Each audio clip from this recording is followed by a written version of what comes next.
Hello, everyone. So good to be here. This is a series of several lectures I'll be pushing out in computer science. I mean, anyone could listen. It could be for undergraduate students, postgraduate students, a lover of computer science, or someone who just wants to learn new techniques and new concepts in computing. So I'm Dr. Mrs. ETENG'S, and I lecture in the University of Calabar. All right. So the course for today is compiler construction, and will be very fast. We don't intend to have very long videos so they don't get boring. So in this lecture, our major aim is just to teach students the introductory part of compiler construction. What are compilers? So we'll talk about what compilers are, what interpreters are, what are the qualities of a good compiler, what are the principles of compilation. Why do you even need to study compiler technology? What use is it? And then briefly, we'll look at a language processing system. And this particular lecture was actually arranged specifically for students of the Arthur Jarvis University 300 level. But like I said, anyone, could benefit from listening to this. So you could check out my profile at ResearchGate, Google Scholar. And this is part of the requirement for teaching compiler construction for this particular class. So I would encourage students, you please listen, try to understand, jot down, know you're in a class, and then ask questions. Well, you can't necessarily interrupt now, but you could actually send feedbacks and send questions, okay? And then look at the books. There are several books that are recommended, okay? So we know Compilers, Principal Techniques, and Tools by Alfred Aho. That's a good book. I'm using parts of that book too. And then Engineering Compilers, that's another book, and it's a beautiful book. Okay, Engineering a Compiler rather, is by Cooper. And then we have, okay, for Engineering a Compiler, we have the older version and a newer version. I use both of them. And then we have Compilers, Principles, Techniques, and Tools, the most recent version of that too. So any of this would do. And I would want to acknowledge, every author that I learned from, everyone that I had to, pick things from your lecture notes. I'm grateful. Thank you. So what's a compiler? A compiler is that program that accepts, as input, a program text, of course, in a certain language, and produces as output a program text in another language. That's actually the definition from Groom. Now, it doesn't just produce a text in another language, but it preserves the meaning of that text. So semantics is important when you're dealing with compilers. Now, a compiler is also a program that reads a program written in one language.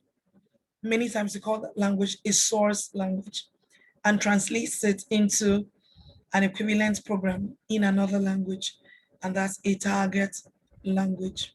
All right. So technically, when you're talking about compilation, there's a source language, there is a compilation process, and there's a target language. All right. Most times that target language could be machine code. Now, on the other hand, what's an interpreter? An interpreter is a program that reads a source program and produces the results, of the execution of this source program one line at a time. All right.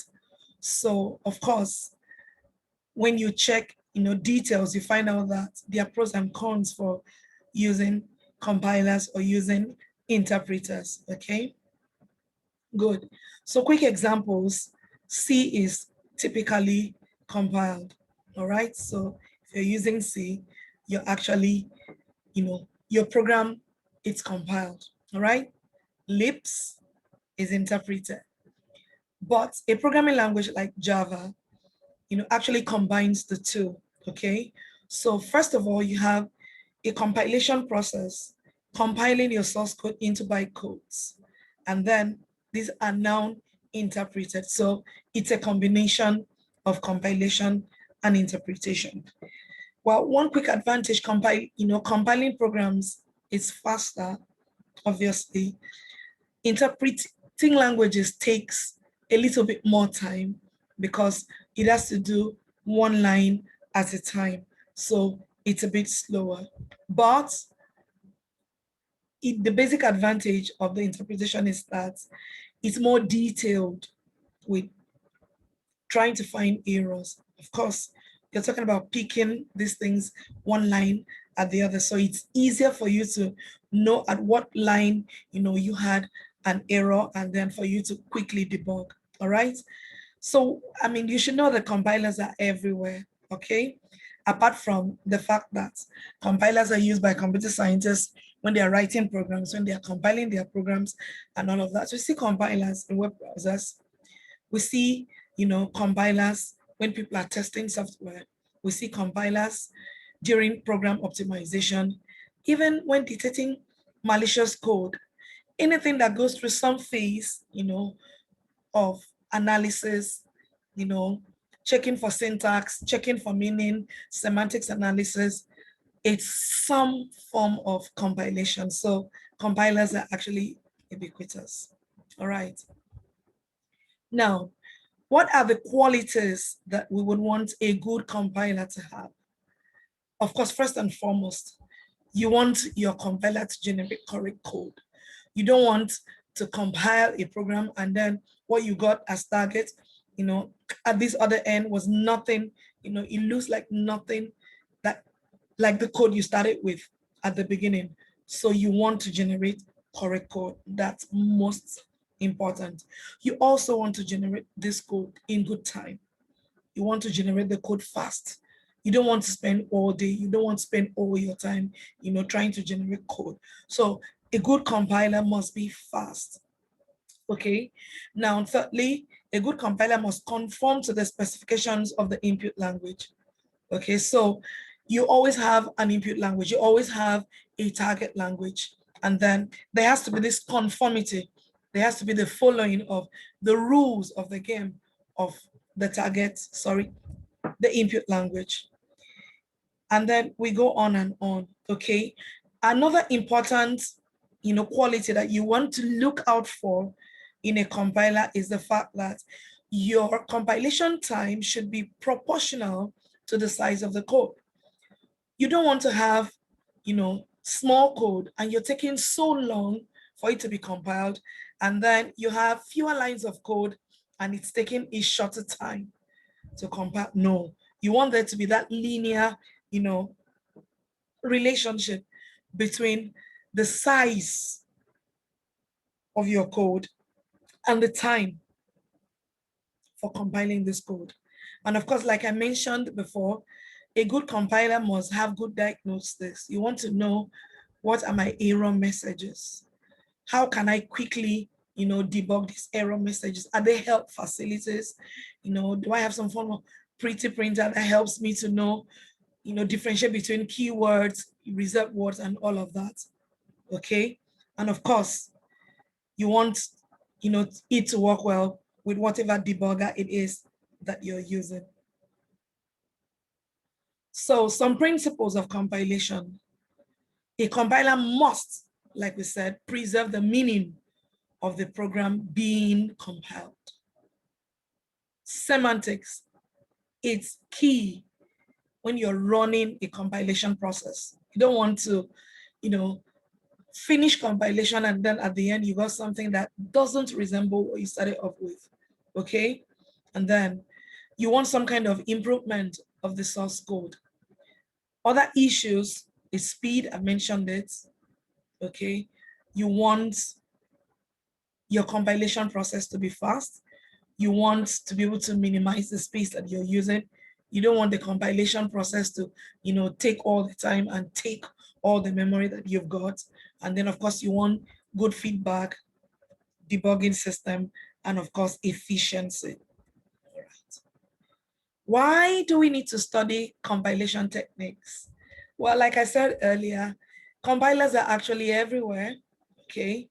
So if someone is using, for instance, a database management system, embedded in that database management system is some form of compiler. Because what are you doing? At the front end, you're sending queries either as a sophisticated user or an unsophisticated user. And then these queries have to be parsed. These queries have to be, the results have to be produced. So there's some form of compilation going on, behind that. So like we said, studying compiler construction, it's important because compilers are actually everywhere, okay? You also notice that, compiler construction and design cuts across several aspects of computer science. So a thorough knowledge of how compilation is done is a thorough knowledge of several aspects of computing. We're going to look at, different parts of computer science that, are integrated in the whole compilation thing, right, in a bit.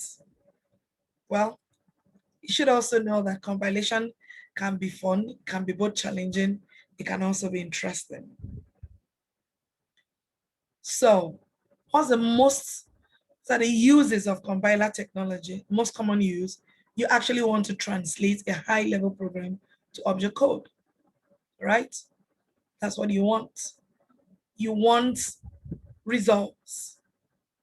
And of course, programs come with some form of data. And at the end of the day, combination of data and the processing steps that are going on produce some kind of output in whatever form, okay?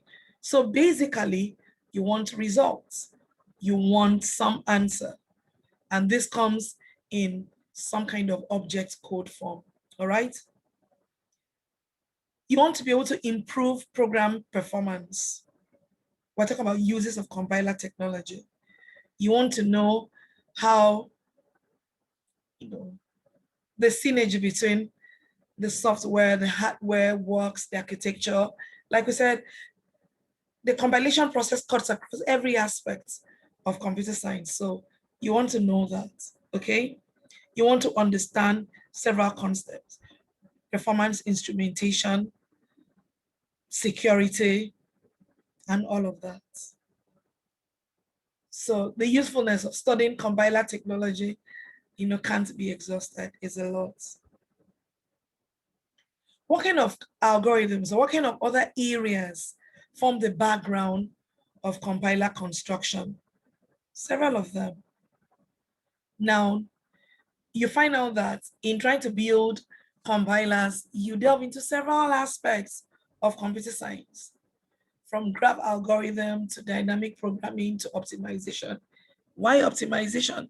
Because at the end, you generate some kind of code, intermediate code. And then, of course, you want the best code. You want code that would run at the fastest possible time. So there's a lot that happens behind the scenes. So optimization comes in. You want to, that you're moving through several processes.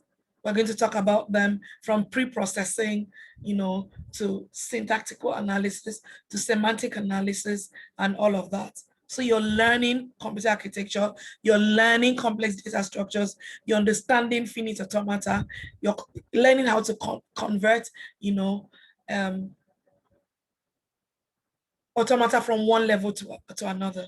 So compiler construction cuts across several aspects of computer science. Now, it's also important to know that the compiler is actually a tiny part of a language processing system. So what's a language processing system?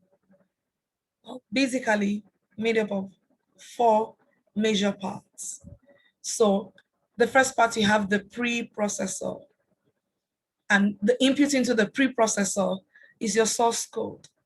Now, don't forget that your source code comes with a lot of indentations, extra white spaces. White spaces are, extra spaces that you get into your program by pressing tabs, pressing space bars, just trying to indent and make your program readable. Okay, of course, when you learn, about programming, you're told to write programs that other people can easily read, other people can easily reuse. And that introduces a lot of white spaces.